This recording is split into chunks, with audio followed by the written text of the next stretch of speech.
Hello, everyone, and welcome back to Heavy Metal Devils. Danny here, giving you more of the latest Manchester United news and lots to get stuck into this afternoon. And just before we do, we are on the road to 600 subscribers, maybe even 1,000 subscribers pretty soon. So if you don't mind hitting that subscribe button, I look forward to talking with you all. I want to see what you guys say in the comments. Comment below all about the transfers you'd love to see this summer. I'm sure there's a lot you'd all love to see. But anyway, I think we should just get stuck right into the news. Let's start with Marcus Rashford. So Marcus Rashford has now signed a new deal for Manchester United.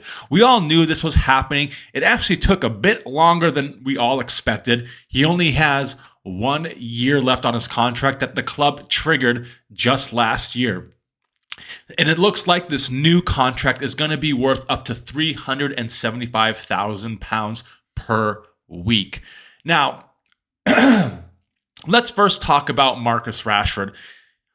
Since about a year after his debut, he kind of became my favorite player on the team. So I absolutely love Marcus Rashford, not just for what he does on the field, what he does off it as well. I believe he's one of the highest money generators for Manchester United. He brings a lot of money in, whether it's jersey sales, sponsorships, just appearances, things like that. He brings in a ton of money for Manchester United. Sorry. So I think a lot of people are questioning this. Is he worth $375K a week? We just got rid of David De Gea, who was roughly making the same. So I think Marcus Rashford is just supplementing his income with what we have now lost with David De Gea. Not a big deal there. Plus, I just think the money he actually brings into the club, his PR, he is the face of the club. He brings in so much for the club that he is just worth that money alone just for that. Now, you can agree or disagree that Marcus Rashford has been a good player. I think he's been an excellent player. I think he's been underrated. He's had one bad season, which was last season, where the entire team was doing bad, but he's had multiple 20-plus goal seasons. He's a winger. I think people treat him like he is some star striker that should be getting every single goal. I think your head is in the wrong place. He's a winger. And the team is not necessarily, well, I think last year it was, but it's not necessarily always focused on him. He's there to supply, and he's there to score goals. He's not there really to score 30 goals, as much as we'd love him to score 30 goals like he did last year. If we had a proper striker, he wouldn't have to worry about doing all of that. So I think since his debut, he's been an excellent player. There's a reason why he's become my favorite player on the team. But I honestly, I don't understand why people are so hot and cold about him. He's had one bad year, but if you look at it, everyone had that same year. Chelsea just went through the same thing, and you don't hear all the same talk about Raheem Sterling and people like that being absolutely terrible players. I just think he got a lot of hate for doing what he did during the pandemic, which was a wonderful thing, by the way. And I just don't think people like to see other people doing good things sometimes. It's a shame, but it is what it is. Marcus Rashford is an awesome human being, and I do believe he deserves every single penny. He brings in every single penny to the club. Not every single penny, but all that money he earns from the club, he brings that same money back into the club. So I think it's justified. And I'm very, very happy for him. It's a 5-year deal, I think, with a 6th-year option as well. So he's here to stay. He is here to stay for basically the remainder of his prime career. We'll see what happens after that. But very happy. Let me know what you think below. What are your views on Marcus Rashford? And do you think he is getting paid a bit too much now? I think it's perfect, to be honest. Anyway, let's keep going. We are full steam ahead for Rasmus Hojlund, guys. He is now our next priority signing. Fabrizio Romano actually just tweeted about Amrabat and had Rasmus Hojlund within that tweet. So we'll just talk about the Rasmus Hojlund part. He has said that, while we are looking at some midfielders, Rasmus Hojlund is now our top priority signing. We don't care about midfielders at the moment. We don't care about defenders at the moment. We are focused on a striker. I mean, some would say that this should have been the first signing we should have made. A striker probably should have been our first signing, but Mason Mount was there waiting, and Andre Onana, we had to get that deal done as soon as we could. Boy, am I excited for that deal, by the way. Anyway, Rasmus Hojlund. Now, the issue with Rasmus Hojlund is all the drugs Atalanta are doing about his price. They want 85 million pounds, bro. Like, it's hard not to laugh when saying that, to be honest. It's really, really hard not to laugh when when saying how much they want. But we have there were talks the other week that they have rejected any player plus cash. So now I think it's just hard talks for negotiation time now. I think we're going to try and negotiate around 50 and then do some add-ons. We've been in that add-ons boat this summer. I think every single deal, the Onana and the Mason Mount deal have all have had add-ons included. So I don't see this one being any different. I just see it being more. I see maybe a 50 million pound we'll pay 50 million pounds up front for Rasmus Hojlund with maybe 15 million or so in add-ons, whether that's appearance add-ons, goals add-ons, Champions Leagues add-ons. It could be any of that. I think add-ons will need to be included.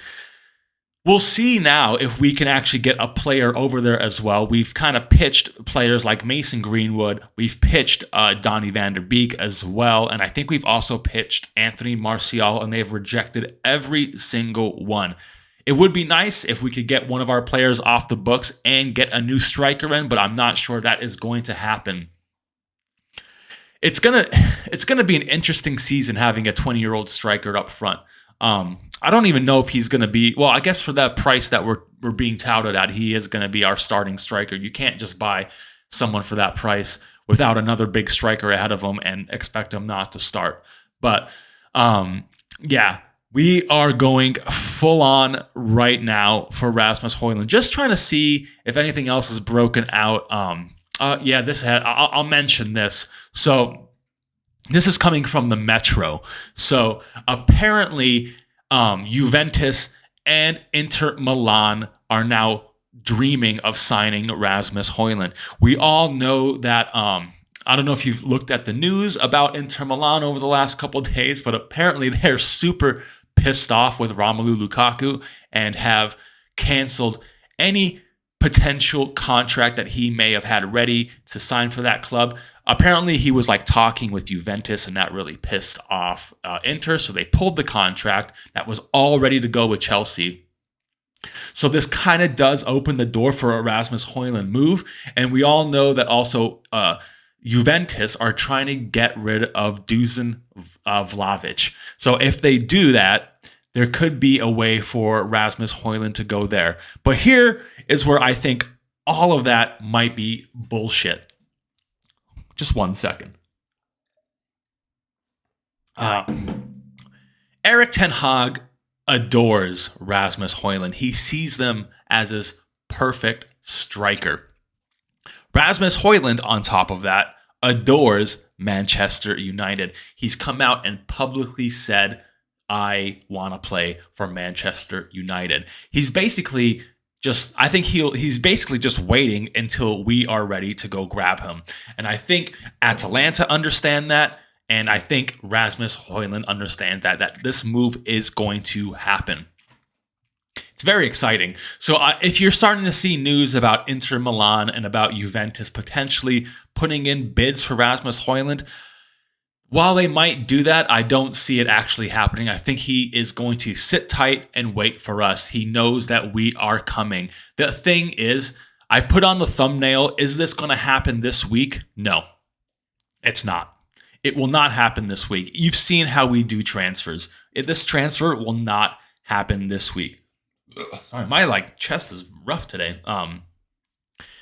I don't even think he will be on the tour, which is a huge shame. It is what it is, but I think at the point now, as long as we get a striker in, that's all that matters. So I see this transfer taking another couple of weeks. It's not going to be this week. It probably won't be next week. I would expect 2 weeks from now, here we go, and him to join maybe on the last couple preseason games when we're back on this side of the planet. I don't see him playing at all in the States, let alone even signing before we get to the States.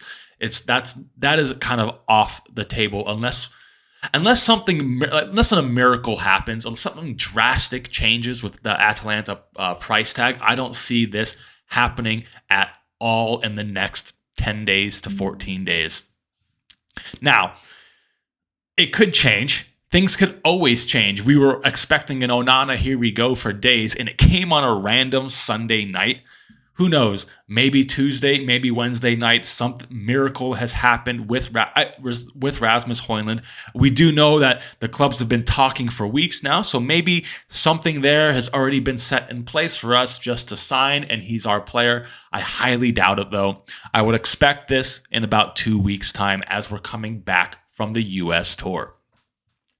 Now, we'll keep moving. I think we've spoken about Rasmus Hojlund a lot lately, so I think we'll just leave it there until we actually get some more news about Rasmus Hojlund. So let's continue to move on. Now, so we all know the big news yesterday. Andre Onana has signed, and he's going to do his medical, I think today, possibly tomorrow. I think he's flying in today, or he flew in last night. I think doing all of his medical, all of his PR stuff, I'd expect an announcement from Manchester United on Andre Onana tomorrow or Wednesday, just before we head out to, I think we have a game in Scotland, in Edinburgh, and then we head out to the States. So I'd expect it to be announced before we head out to the States. But on the goalkeeping front, we all know that as soon as Andre Onana signs, that means Dean Henderson is out of here. I would expect Dean Henderson now to leave in the coming days. He has not been included on any of the preseason tours or the lineups, the squad. And he does now look set to leave. Now, here's the thing that's going to piss you off. It pisses me off, right? He's set to leave to Nottingham Forest for £20 million. Can you make this make sense? Make it make sense. A guy who was starting for Nottingham Forest all of last season until he got injured. A guy who's started for Manchester United, had some great games for Manchester United, and one that's been called up for England as an England international, going for $20 million. I don't believe he has a year left on his contract. So this is absolutely ridiculous. You have this goalkeeper from Man City who's never played in the Premier League, never played for his fucking country, and he's going for $19 million. Yet we only get $20 million for Dean Henderson. This is getting absolutely ridiculous with our outgoings. We cannot. Our business is garbage. It's like we have 2 3-year-olds doing our selling that as long as we give them a cookie, they're happy to give them anything we want. Anyway, it's absolutely insane. But Dean Henderson does look set to leave. And this is all coming out of the Daily Mail. It's coming out from EPL Index. You know, I think, Fabrizio Romano has provided an update on Dean Henderson. Team Talk. So loads of places coming out with this news. I was hoping we'd get in the region of 30. Maybe we'll negotiate somewhere between 20 and 30. I think we better. He's a good keeper, and he's worth that much. And he's had a lot of appearances for Manchester United, and not to mention the club he's going to be playing for. So I think we need to negotiate a bit better and get a bit of a higher price for this guy. But he is set to leave. It's good. I think it's time for him to go, especially after what he said last year. Didn't rub the club in the right way. Probably didn't make Erik ten Hag really care for him or really even want him. So I think it's just best for all parties for Dean Henderson to move on, and glad he's just found a place to go. Anyway, on some other, let's talk a bit more about speculation. So about 2 minutes before I started this video, Fabrizio Romano has mentioned now that Amrabat is on our radar still. He's still on our list. It's just now we need to focus on getting a striker. So here's his official statement. Manchester United have Sofian Amrabat included into their defensive midfielder list, but nothing imminent and no bid has been sent. Man United next priority is new striker with Højlund talks on. New midfielder depends on outgoing, especially regarding Fred and Van der Beek, which I can see both, if not both, at least one of those happening. And maybe like a Scott McTominay, which we'll get to in just a second. But yeah, Sofian Amrabat does remain high up on our list. I believe he does want to come, and there are other clubs circling. So we need to sell players quick to bring this guy in. But he's not a guy that's going to get in anytime soon. He's going to be towards the end of the transfer window to bring in once these players get out. So don't expect to see this happen anytime soon. But don't forget, we only got about 4 weeks until the season starts. So maybe you'll see him sooner than we think. And then keeping on some more of the speculation talk, I mentioned this morning that Harry Maguire, he had his captaincy stripped yesterday, and now he's contemplating his future. And apparently Chelsea are really circling Harry Maguire. They could be interested in signing him along with West Ham. There's a bit more West Ham talks coming out, but lots of news regarding Harry Maguire and Chelsea. I could see him fitting in. I don't exactly know what Chelsea is going to be doing this year, but I do actually see him fitting in quite well with Chelsea, but even better with West Ham. So keep your eyes on what happens with Harry Maguire. I think he's starting to get to the realization that he does need to leave the club. It's just his wages and the asking price is a bit high. So I think there's going to have to be some reworking there on what we're asking for him. And what clubs are willing to pay for him. And don't forget, we probably will need to pay him off as well. 10 million. So that's coming right off the transfer fee. So, yeah, what a sticky situation this Harry Maguire nonsense is. And sticking with West Ham, I think it does look like West Ham may be pulling out of the McTominay race. They apparently have put a bid in today for Paulinho from Fulham, but it was rejected. So, we can. I want McTominay to go. I'm not sure Eric Ten Hag actually wants him to go. I think he values him as a utility squad member. But I think if an offer that is suitable comes in, he will go. But yeah, it does look like the West Ham links are starting to fade a bit for Scott McTominay. But we'll keep an eye. Fulham have rejected their Paulinho offer, and who knows? I think Fulham at the moment are a better team than West Ham, so maybe Paulinho will choose to stay there anyway. And then, are we going to keep going? Is there anyone else? I swear to God, there was someone else I wanted to talk about, but I think that's for the most part it. I think that's pretty much it, guys. I might be back later this evening with some more news. It seems like every time I hit that stopped record button on my computer, some news breaks out. So there's a good chance you might see me a bit later. But anyway, that's going to be it right now for the afternoon. A bit late on the afternoon news, I would say. Apologies. Real life work has caught up. It's just loads of stuff going on there. But yeah, don't forget to hit the subscribe button. Let's get to 600. If not, hell, let's try and get to 1,000 subscribers as soon as we can. Comment below the transfers you'd like to see. Comment below as well all the transfer talk. What you liked about the video today, the transfers I've mentioned this afternoon. Like, share, tell all your friends. Let's grow this community together. And I will see you all on the next one. Later.